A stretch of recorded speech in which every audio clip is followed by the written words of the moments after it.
I'm Richard, and I'll be asking some questions to my client Aline.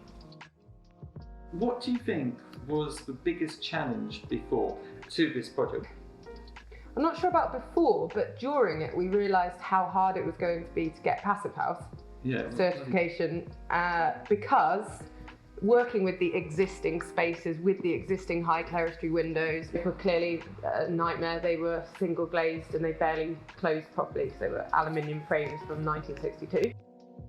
It was always going to be so hard to make the top floor get to the right standard, and the lower floors were so dark, getting enough heat into those spaces. So it was a real challenge trying to get the light evenly sort of distributed.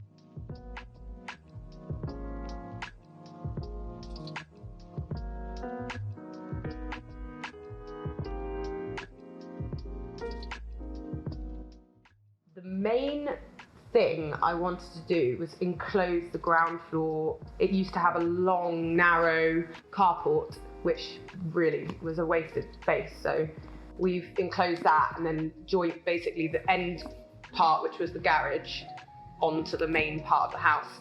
So the front door used to be, you'd walk down the carport and then left in through the front door to get into the main bit of the house. I remember that, yeah.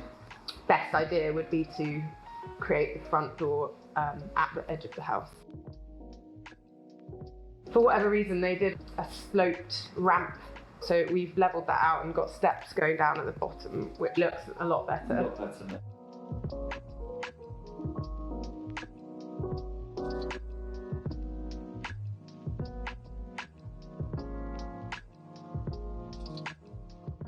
I love all the things that we've chosen together and all the tiles, and I have no regrets in that I think sense. the colours and the colours, I think they're a little bit retro to go with the house, but they're timeless as well.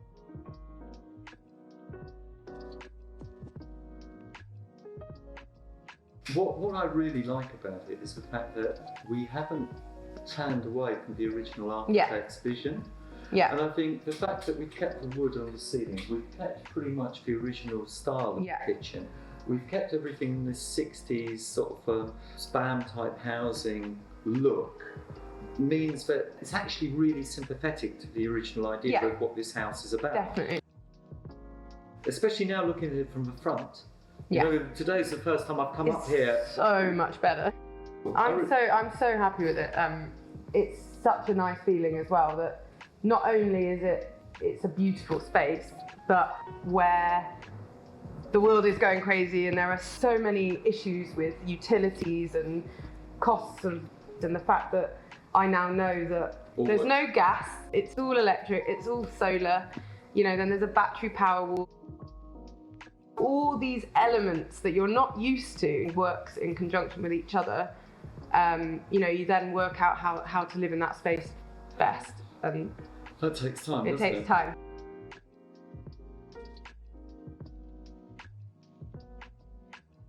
I think as more passive houses roll out, we're all fairly early adopters in this technology. It is early days. I think that it's going to get simpler. Late 60s, early 70s, sort of brutalist modernist house. It's nearly 50 years old when it was designed. Now, this house is ready for another 100 years. Yeah, it's like future-proofing it before someone else comes in and just doesn't really sympathetically respond to all of the features that are here. And I'm glad that we've got to it before somebody else did something to it. That's exactly how I feel with this house.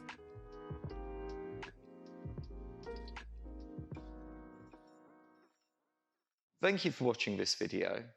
If you want to learn more about Passive House, please subscribe to our newsletter, or alternatively, visit our website www.rdauk.com.